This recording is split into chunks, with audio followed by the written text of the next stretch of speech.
Shalom Bapak Ibu yang dikasihi oleh Tuhan. Bersyukur kalau kita boleh kembali bersama berjumpa, boleh kembali bersama berdoa, membaca dan merenungkan firman Tuhan. Mari sebelum kita bersama membuka, membaca, merenungkan firman Tuhan, kita terlebih dahulu berdoa.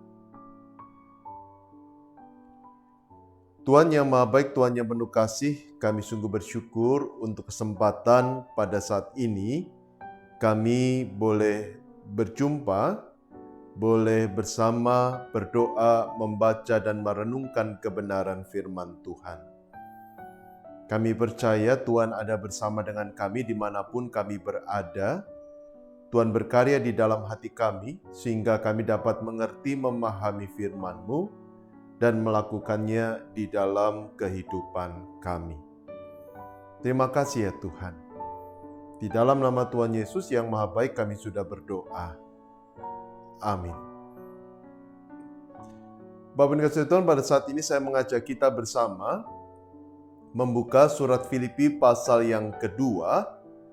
Surat Filipi pasal yang kedua ayat yang pertama sampai ayat keempat. Filipi pasal yang kedua, yang pertama sampai keempat tertulis demikian. Jadi karena dalam Kristus ada nasihat, ada penghiburan kasih, ada persekutuan roh, ada kasih mesra dan belas kasihan, karena itu sempurnakanlah sukacitaku dengan ini. Hendaklah kamu sehati sepikir dalam satu kasih, satu jiwa, satu tujuan, dengan tidak mencari kepentingan sendiri atau puji-pujian yang sia-sia. Sebaliknya, hendaklah dengan rendah hati yang seorang menganggap yang lain lebih utama daripada dirinya sendiri. Dan janganlah tiap-tiap orang hanya memperhatikan kepentingannya sendiri, tetapi kepentingan orang lain juga. Sampai sekian jauh bacaan kita pada saat ini. Bapak dan Kasih Tuhan, seorang psikolog asal Amerika Serikat bernama Abraham Maslow pernah mencetuskan sebuah teori yang disebut hierarki kebutuhan. Nah, dalam teorinya, Abraham Maslow memasukkan kebutuhan untuk dicintai dan diterima sebagai salah satu kebutuhan dasar manusia yang harus terpenuhi. Karena itu tidak heran kalau manusia dikenal sebagai makhluk sosial. Bukan sekedar karena manusia butuh bantuan orang lain, tetapi manusia punya sebuah kebutuhan untuk dicintai dan diterima oleh orang-orang di sekitarnya. Kalau kita bicara tentang komunitas, maka manusia pada dasarnya punya kebutuhan untuk dikasihi, untuk diterima oleh komunitas apa adanya, bukan ada apanya. Karena itu menjadi bagian dari sebuah komunitas, dalam hal ini kalau kita bicara tentang gereja, maka menjadi bagian dari komunitas gereja bukan sebuah pilihan, tetapi sebuah kebutuhan. Artinya, kita harus menjadi bagian dari komunitas itu. Terlebih kalau kita mengkaitkan antara hidup berkomunitas dengan pertumbuhan iman. Kalau seorang mau bertumbuh dan bertambah dewasa, maka dia harus menjadi bagian dari komunitas. Tanpa menjadi bagian dari komunitas, maka kita tidak akan bisa bertumbuh dan bertambah dewasa. Kenapa kita harus menjadi bagian dari komunitas?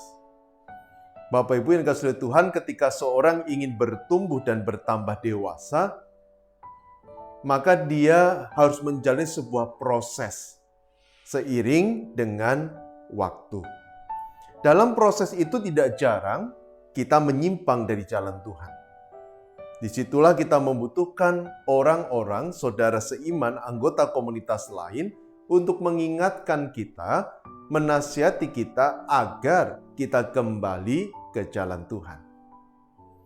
Ketika kita ingin bertumbuh, ada kalanya kita menghadapi hambatan untuk bertumbuh. Disitulah kita membutuhkan anggota komunitas, saudara seiman kita untuk menolong kita, sehingga kita bisa mengatasi hambatan itu. Dalam proses itu kita juga tidak jarang menghadapi pergumulan kesulitan. Kadangkala membuat kita ingin berhenti melangkah, ingin berhenti bertumbuh, bahkan berpaling dari Tuhan. Disitulah saudara seiman hadir untuk menguatkan kita, menghibur kita, mendoakan kita sehingga kita bisa tetap bertahan kuat di tengah pergumulan dan kesulitan. Jadi Bapak Ibu, kalau kita bicara pertumbuhan iman, maka keberadaan komunitas itu menjadi faktor yang sangat penting. Menjadi bagian yang harus ada dalam kehidupan kita ketika kita ingin mengalami pertumbuhan iman. Tidak heran kalau di dalam Alkitab, Tuhan Yesus, dia bukan hanya memilih 1 orang murid, tetapi dia memilih 12 orang murid. Dan ketika Tuhan Yesus berdoa, di dalam Yohanes 17, salah satu doa yang dia panjatkan adalah agar orang-orang percaya, termasuk kita, menjadi satu, sama seperti Bapa dan Dia adalah satu. Di dalam surat-suratnya pun Rasul Paulus berulang kali menekankan betapa pentingnya hidup berkomunitas. Misalnya ketika dia mendengar jemaat Korintus menghadapi konflik internal, Paulus menegur mereka dan mendorong mereka untuk menerapkan kasih dalam kehidupan bersama. Dan di dalam Filipi pasal 2 yang sudah kita baca, Paulus pun juga mendorong jemaat di Filipi untuk membangun komunitas menjadi sehati, sepikir, satu kasih, satu jiwa, satu tujuan di dalam Kristus. Bapak Ibu, ayat-ayat ini dan juga ayat-ayat lain memberikan sebuah penegasan yang sama. Bahwa untuk mengalami pertumbuhan iman, kita membutuhkan komunitas.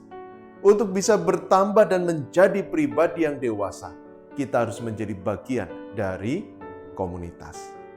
Menjadi bagian dari komunitas bukan sebuah pilihan, tetapi sebuah kebutuhan. Nah, kini pertanyaannya adalah, apakah kita menyadari kebutuhan itu? Dan apakah kita sudah menjadi bagian dari komunitas Kristiani, tempat di mana kita boleh bertumbuh di dalam Tuhan? Nah, Bapak, kalau kita melihat kembali dalam Filipi pasal 2 ayat yang pertama sampai keempat, di situ kita bisa menarik sebuah kesimpulan. Bahwa menjadi komunitas bukan sekedar menjadi bagian atau anggota dari sebuah denominasi gereja. Menjadi komunitas juga bukan sekedar hadir dalam kebaktian atau mengikuti ibadah di gereja. Kalau kita lihat di dalam Filipi pasal 2, jelas di sana Paulus mengatakan bahwa menjadi bagian dari komunitas itu berarti menyadari bahwa dia telah menerima anugerah dan karya keselamatan Allah. Anugerah dan karya keselamatan yang membuat dia menjadi anggota tubuh Kristus, di mana Kristus adalah kepalanya. Dan ketika menjadi anggota tubuh Kristus, maka tidak lagi peduli suku bangsanya, rasnya, latar belakangnya, atau apapun karakteristik yang membedakan satu sama lain. Di dalam tubuh Kristus, kita semua sama, saling membutuhkan, saling bergandengan tangan, saling bergantung, saling mempengaruhi satu sama lain.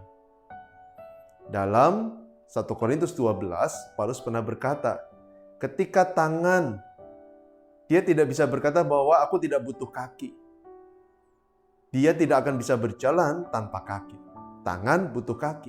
Bahkan anggota yang tampaknya paling lemah adalah bagian yang justru paling dibutuhkan. Saudara sekalian, gambaran yang menunjukkan kepada kita bahwa pengorbanan Kristus menyatukan kita sehingga meski kita berbeda, kita adalah satu di dalam Tuhan.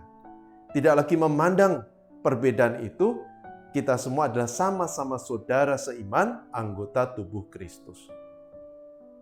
Dan sebagai anggota tubuh Kristus, Tuhan mendorong kita untuk mewujud nyatakan kasih kepada Allah dan kasih kepada sesama dalam kehidupan bersama. Karena itu Paulus berkata, hendaklah engkau ada penghiburan, ada kekuatan, kasih, sehati, sejiwa. Ini menjadi sebuah dorongan bagi kita bahwa untuk mewujud nyatakan kasih kepada Allah dan kepada sesama dalam kehidupan bersama.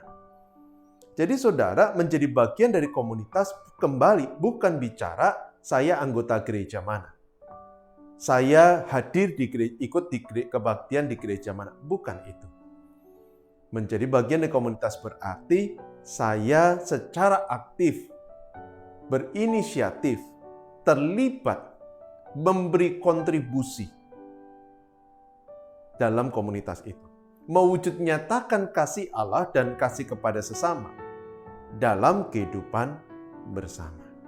Artinya menjadi komunitas berarti kita menerapkan kasih itu dalam relasi kita bersama.